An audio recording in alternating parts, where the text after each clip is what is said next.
quotidiennement à travers l'association IMAD pour la jeunesse et la paix.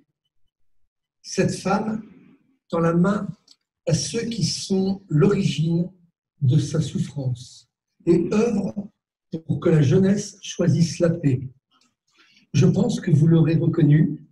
J'ai le plaisir d'accueillir sous vos applaudissements Madame Latifa Ibn-Ziaten.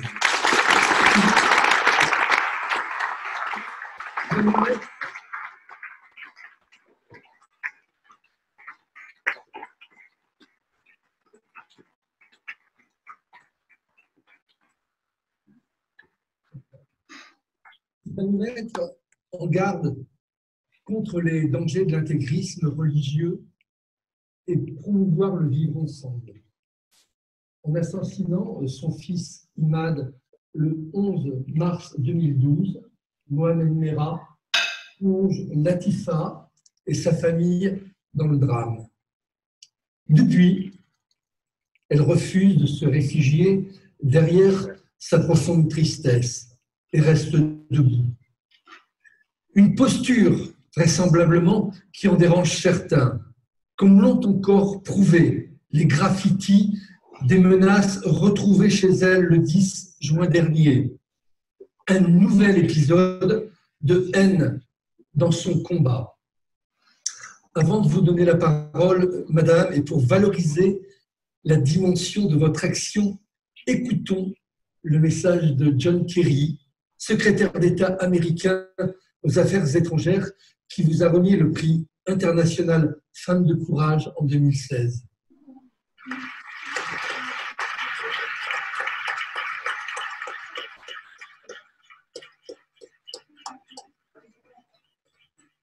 Latifa Ibn-Ziaten immigrated to France, Morocco, as a teenager. And her son Imad proudly served as a French soldier before he was killed in a terrorist attack in 2012. Instead of succumbing to despair, Latifa made a special effort to meet the young people in the housing project where her son's killer grew up. She created the Imad Association for Youth and Peace to promote interfaith understanding and help young people in troubled and impoverished communities resist the temptation to extremism. In Latifa's own words, je voudrais sauver ceux qui sont à l'origine de ma souffrance. I want to save those who are the cause of my suffering. Latifa Ibn-Ziaten, for your determination and commitment to the next generation in the fight against violent extremism, we honor you as a woman of courage.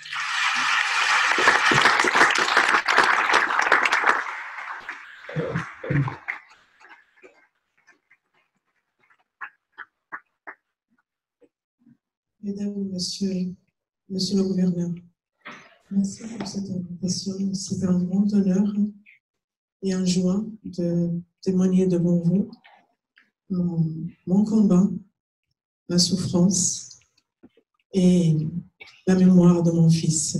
C'est très important. Depuis l'assassinat d'Ahmed, mon fils, je voulais être sur le terrain, mais je ne savais pas comment. On a créé cette association, moi et ma famille, parce que je n'ai pas voulu Ahmed et soit oublié. Parce qu'on a passé tout au début des choses un peu difficiles, parce que c'était le premier assassinat. Par qui, comment, pourquoi. Il y avait l'élection, c'était très compliqué. Mais il fallait 40 jours plus tard d'aller sur le lieu où il était assassiné, mon fils. Parce que je voulais savoir où et comment et pourquoi. Parce que, mesdames et messieurs, Ahmed, c'était plus qu'un fils. C'était un fils, c'était un ami, c'était un confident.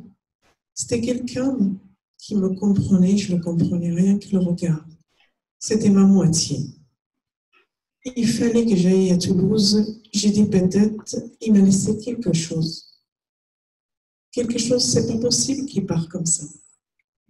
Et quand je suis arrivée dans ce gymnase, un dimanche après-midi, J'ai cherché, je me suis mis à genoux et j'ai trouvé qu'il y a des traces de sang, monsieur Dame. J'ai pris moi-même la terre, je frotte ces traces et j'écris le plus fort d'une mère en souffrance. C'est une voiture qui peut s'arrêter. C'est ce gardien de gymnase qui peut sortir. Mais hélas, j'étais seule.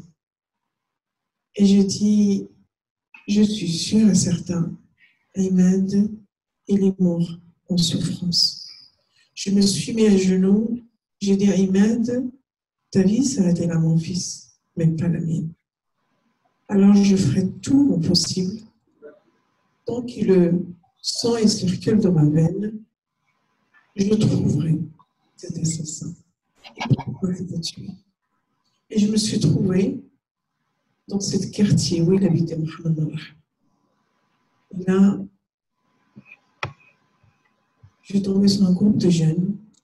Messieurs, dames, c'est des jeunes qui sont complètement perdus, complètement livrés en eux-mêmes.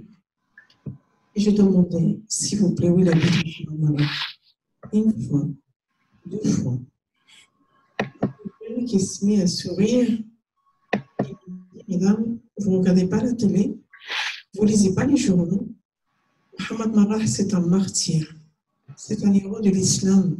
Il a mis la France à genoux. Et là, je dis, mon Dieu, ils l'ont tué la deuxième fois. Regardez ces jeunes. J'ai resté quelques secondes. J'ai dit, vous savez que c'est cette dame?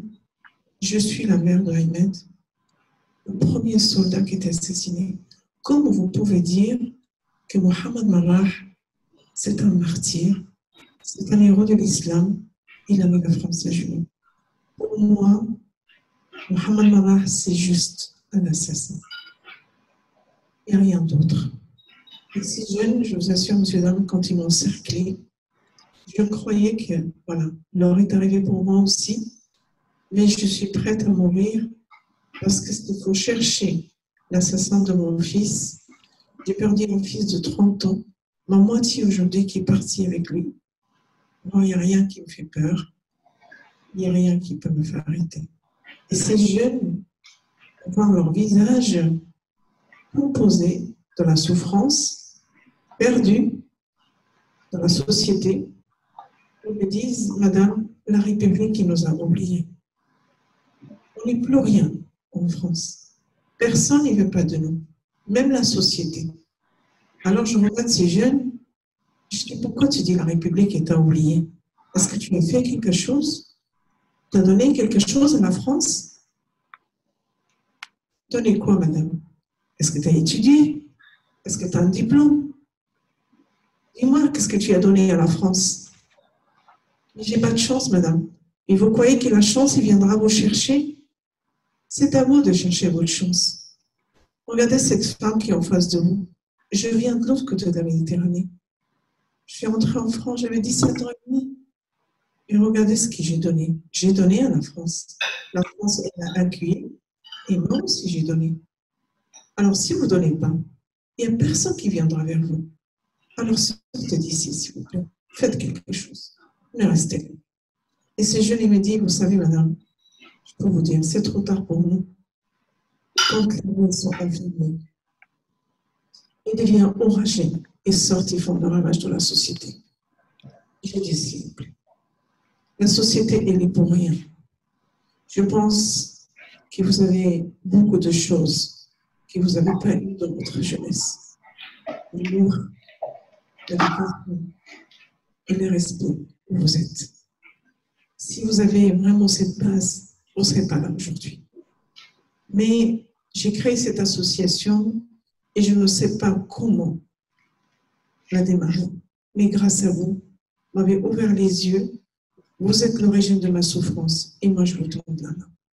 Et depuis ce jour-là, monsieur, dame, je suis sur le terrain, dans les prisons, dans les foyers fermés, dans les foyers ouverts, dans l'éducation nationale, l'établissement scolaire, lycée, collège, l'université, maison de quartier, à travers les familles. Et aussi, j'ai fait des projets pour sortir ces jeunes d'où ils habitent pour rencontrer une autre civilisation, pour ouvrir leurs esprits. Comme tout à l'heure, j'ai entendu ce gouverneur, il dit, si on a un moteur dans la tête et on a un moteur dans le cœur. Et moi, je dis à chaque jeune, démarre ton moteur. Parce que si tu ne le démarres pas, un moteur de la vie, il n'y a personne qui démarrera à ta place. Alors le matin, quand tu vas à l'école, tu fais beau, mais démarre ce moteur. Parce que c'est ce moteur qui va te ramener plus loin où il le faut. Aujourd'hui, messieurs, dames, cette jeunesse, il souffre. Il est fragile. Il n'y a pas beaucoup d'espoir. Je ne veux pas vous faire peur. Moi, je reste positif, mais il faut chacun de nous étendre la main à cette jeunesse. Parce que la jeunesse, c'est l'avenir. C'est vraiment l'avenir. L'avenir, le modèle, c'est nous tous. S'il y a un modèle en face d'un jeune, le jeune, il peut réussir. S'il n'y a pas de modèle, c'est compliqué aujourd'hui. S'il n'y a pas de modèle chez soi, comme vous voulez, l'enfant qui va avoir ce courage.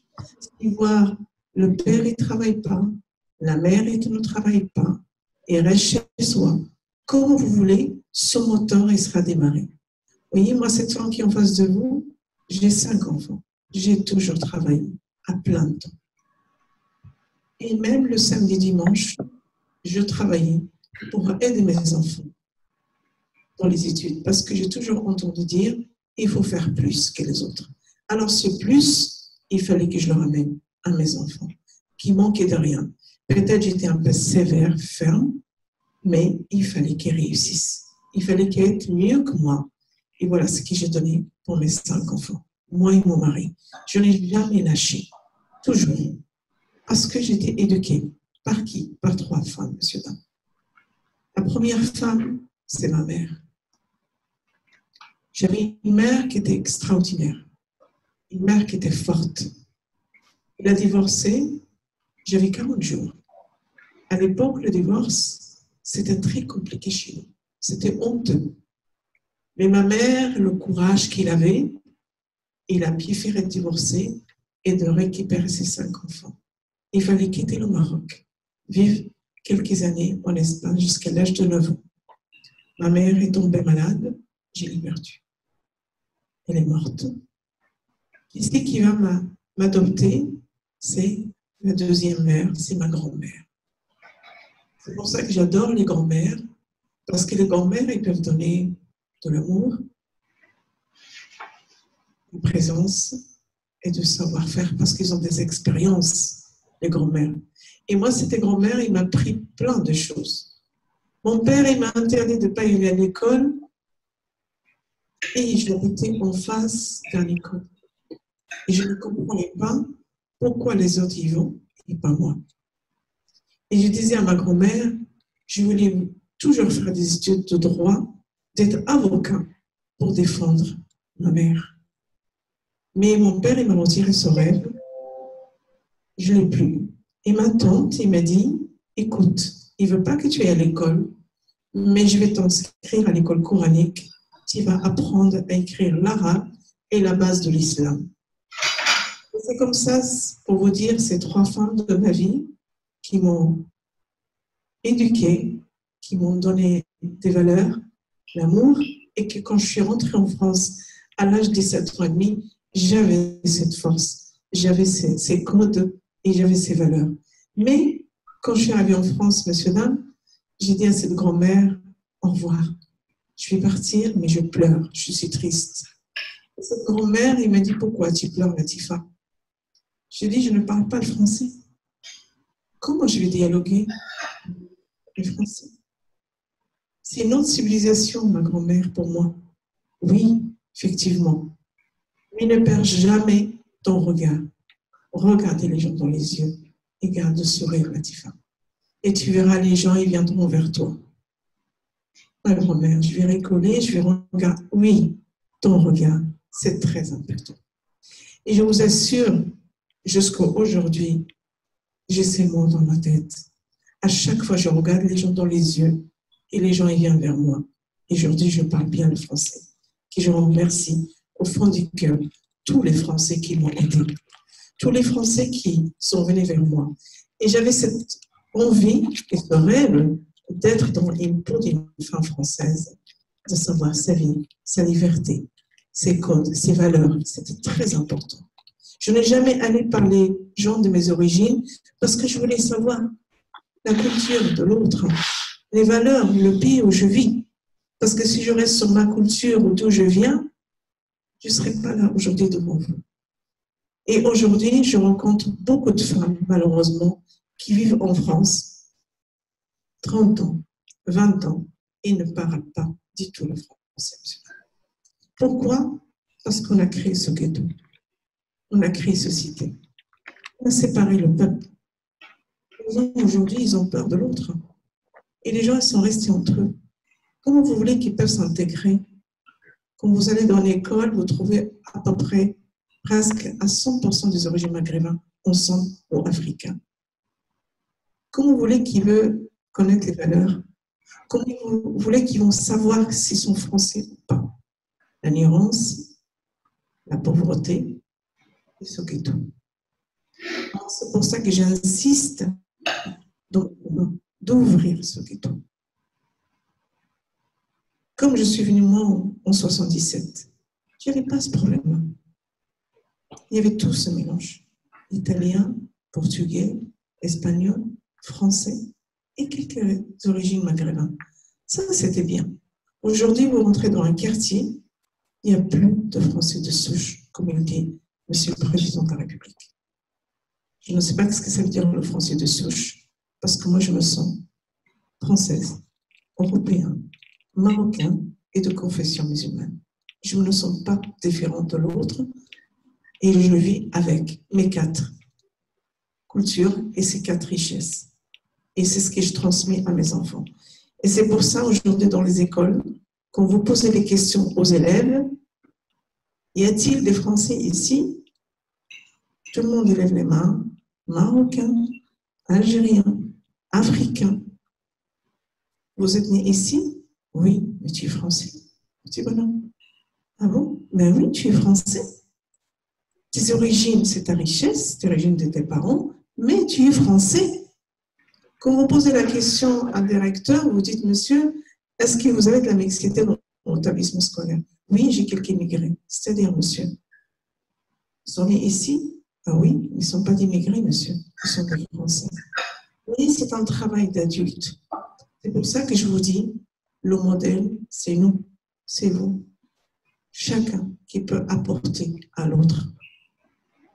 L'éducation, elle est importante. C'est la base. S'il y a le père, il y a la mère, l'enfant, il grandit très bien. Parce que la richesse, elle n'est pas matérielle, elle est dans notre cœur. Qu'est-ce qu'on peut apporter à notre enfant? Comment on peut être présent pour nos enfants? Comment on peut transmettre l'amour à nos enfants? Si les parents ils sont absents, c'est très compliqué aujourd'hui. Et malheureusement, aujourd'hui en France, certains parents, il y a un wagon qui s'arrête quelque part. Il faut le démarrer. Démarrer cette éducation. L'éducation, c'est la base pour nos enfants, pour l'avenir de cette jeunesse, monsieur Dam. Voilà comment je ramène ce combat aujourd'hui dans les maisons d'arrêt, dans les foyers, dans les écoles, avec les parents. Je fais 3 à 4 conférences par semaine, monsieur Dam. Ça fait 7 ans. J'ai tout dédié à la société aujourd'hui. Je ne veux pas voir un autre mère. Je ne veux pas voir une autre mère souffrir comme moi. Il y a même ma propre famille, je le vois moins en moins. Et ma famille, des fois, je vois mes petits-enfants grandir et ça me travaille. Mais j'ai promis à mon fils de ne pas m'arrêter, de continuer ce combat. Alors, j'ai besoin de votre aide, de votre soutien. Je dois continuer parce que j'avais un fils qui a refusé de mourir à genoux et il est mort tout bon. Parce que l'assassin, il lui a dit, mets-toi à genoux. Et il met mon fils, il lui dit non. Si tu veux tirer, tire, mais je resterai debout. Voilà ce soldat sois courageux. Parce que j'ai toujours dit à mes enfants, tu prends une claque, tu te lèves. Tu prends une deuxième claque, tu dois te lever. La vie, elle est comme ça. Mais il ne faut jamais se baisser. C'est pour ça que je suis debout devant vous, messieurs, dames. Je vous remercie.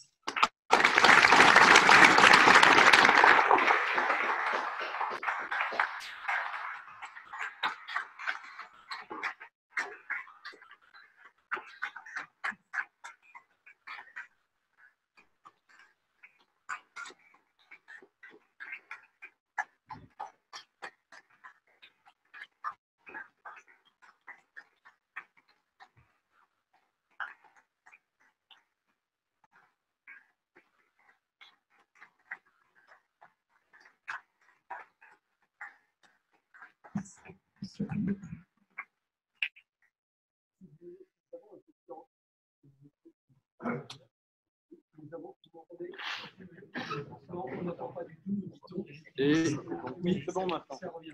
Merci. Il y a des questions. Si vous avez des questions, profitez-en. On ne m'entend pas. Si, on t'entend. Bon, ça fait rien. Je vais prendre celui-ci et on va réparer ça après. Si vous avez des questions, il y a des micros qui circulent dans la salle. N'hésitez pas, nous avons un peu de temps. Passons tout de suite à la deuxième question. Voilà, il y en a une là-bas au fond.